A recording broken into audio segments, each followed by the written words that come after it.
through the past couple decades where industry left, yet no one wanted us to stop doing what we were doing.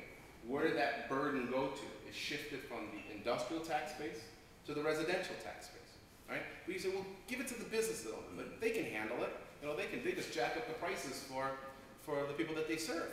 Well, you also drive business out of the community. Then they start saying, well, you know, Welland isn't open for business. You got to be more business friendly. So how do you balance keeping the businesses that you have, you know, minimizing the impact on the taxpayer, and also Chairman Partington and at the time he was Councillor Doug Martin, who's now the Mayor of Fort Erie, worked very hard because our industrial rates were the highest in the province of Ontario. The goal was over 4 or 5 years, I can't remember what the number was, to bring it to the provincial average.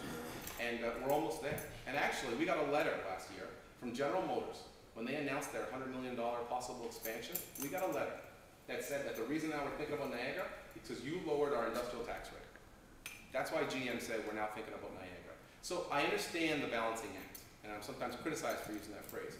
But I think we all want to see GM grow. I think we all want to see those industries come back. Industrial tax rates have a direct correlation to whether they're going to choose to invest here, and that's what we've been trying to do. So what is the solution? Grow our economy, right? Bring more industry back to our community, help the commercial industries grow. We're having some fantastic residential growth in the non-traditional form, which we'll talk about later on. But I understand where you're coming from, and I do believe that the pieces are in place to keep us moving forward.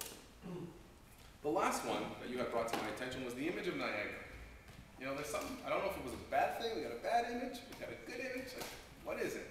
And you may know, or you may not, that the Region of Niagara is funding a branding exercise which is being delivered by NEDCO, the Niagara Economic Development Corporation. It should be done by about June-ish, should be complete its research. There was an update that went out a couple weeks ago, and I pulled this slide to help you understand what some of the thinking is. And we've been having kind of town hall focus groups for months now. So the business community has been invited on many occasions, and your representatives have come to bring forth your ideas of, you know, what is happening in Niagara, who are we, how do we position ourselves in the marketplace? And I've been pushing, whenever I get the opportunity, to always remember that we are a binational community. And that provides tremendous strength when we think about ourselves within that context. And I've seen some fantastic presentations over the past, I'd say, about a year that really helps us understand that we have a unique selling proposition, that is that we are a binational community. But take a look at what's up there right now. You know, a magnetic location. People have always been drawn here. How do we use that? How do we build upon that? Also talks about a maverick character. I think we got an MPP like that too. But anyways, there's movers and shakers with big ideas. And you just got to look at William Hamilton Merritt and how he pulled that off, right? Talk about a mover and shaker, right? Naturally extraordinary, very resourceful, abundant assets. We talk about one-of-a-kind place, and everybody talks about their part of Ontario or Canada is unique, but when you put there the lakes, the escarpment, the microclimate we have, the falls, the canal, you put that tender fruit land together, there is no other place like that in Canada.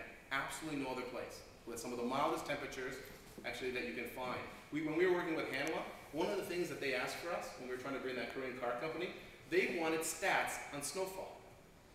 Because they wanted to know how that would impact their construction bills. And we had less snowfall than London. And you better believe we played that up like crazy because we could get shovels in the ground, they could be there all winter, you could be up and running. If there's a snowfall in London, they may delay your construction. No, we played that one up. We had less snowfall. Companies are looking for that data. We got it. Unique climate and lifestyle, iconic heritage. The War of 1812 was won, you know, in Niagara. You know, actually, the last battle, the last skirmish, where was it? Cook's Mills. It was in Cook's Mills and Welland, right? And the last one, powerful energy. Strong current runs through and connects communities. Actually, the reason why Welland became Welland was because our town fathers around 1914, 1918 had the wisdom to bring hydro into our downtown core. I remember when our curator explained this to me back in 2004. She said that back then, Welland was like the Silicon Valley of Ontario because we had power. And if you take a look at some of the pictures from back then, you'll see hydro lines in our downtown core. Now, the wisdom of our leaders to invest in that infrastructure created the opportunities. Now we have to find what the new investments have to be to move our city forward. So hopefully I've responded to your top 5 issues. Now when it comes to the other ones, this threw me for a loop, and you're seeing my response up there. For some reason, PowerPoint wasn't working. You know, you click it, the slide comes up, and click it. Wasn't working. So And I had to do it on Friday before Niagara Week and played with it this morning. I still couldn't get it to work. So, but I'm going to go through it. Competition. You put down competition as an issue.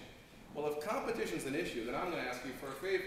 Whenever I go on those trade missions, please come forward and say it's a good thing. When we go to North Carolina like we did, and we came back with actual leads that we passed on to companies, share with us that you think that's a good idea. When the chairman and I lead a delegation to Germany in September, please offset those that are thinking we're golfing and drinking beer as we're in Germany, because you know what? Those are direct leads that we got from North Carolina when they said, you want to get contracts for your businesses in Niagara? Talk to the head office of Daimler, talk to the head office of BMW, based in Germany. You know, that's where you will get those contracts. Also, a center for that is Portland, so we're going, right? So we are out there trying to get contracts for you. Be there as those others tell us that it is an unwise use of taxpayers' dollars, because we understand the struggle you're in. Politics. When I saw politics, well, that definitely is the problem Niagara's facing right now, Mr. Chair.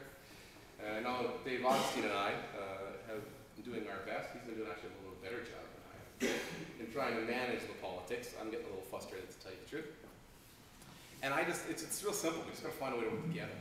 And whatever our differences are, we got to put them aside. I think this police services issue is truly tearing the region apart. And I said this a year ago, and I got an email from one of my colleagues saying, Damien, you're so wrong. It's not tearing us apart. You know, you're completely off base. And that was, I think, the fall of last year. And now it's come full circle and is absolutely ripping us apart, you know, for what I believe is an important issue, but not a defining issue for Niagara. So I don't think you're going to see us come together until we resolve police services. So we're in the bit of limbo. And I don't know what the actions of people are going to be after it's done. But I do believe that that is the issue. The fact that we were able to come together and agree that the St. Catharines, Niagara Lake, Fold Hospital should move forward, and that we as a region should fund the Cancer Center Clinic, demonstrates the good things that happened when we were together, right? And we'll do it for someone else, and we'll all benefit from that cancer center. Yet on another issue, we can't seem to come together. Integration, I had no idea where you guys are going with this, so I'm going to be self-serving and talk about government integration for a little bit. We recently launched, actually it's been about a year, a planning review implementation plan, which tried to get rid of the red tape between you wanting to build something or do something, and in Colburn it's a little different than Welland in terms of relationship with the region. So they look, and then you got the Conservation Authority. So, you know, led by Debbie Zimmerman and Doug Smeaton, they took a look at that. They brought all the area municipalities in. It was an exhaustive process. Again, they met with developers all across Niagara and said, here are the problems. And what they did was they handed more power, the region handed more power to the Conservation Authority and to the cities, right? Which allows us to act quicker. And so I think that there is better integration, you know, that's occurring in Niagara, in a place that touches your lives. I want to do something, I don't know how to do it, I want to expand, all I know is I'm going to face this bureaucracy and it's going to be time that I don't have. Actually, that's not the case anymore. That integration has occurred to help meet your needs. The doctor shortage is an issue, and we've had some fantastic success. I think 5 new doctors coming to the area. I think it's about 2 years or so, maybe a little less, plus an additional 2 doctors that we help support at Centre de Santé. And I was really happy to hear that Minister Smitherman is going to be talking about some innovative solutions when it comes to, I'm ready to dance. I'm not very good. The last time I was here was the Mayor's Turkey Ball. I think we did a slow dance. Oh, by the way, my wife is here for the first time.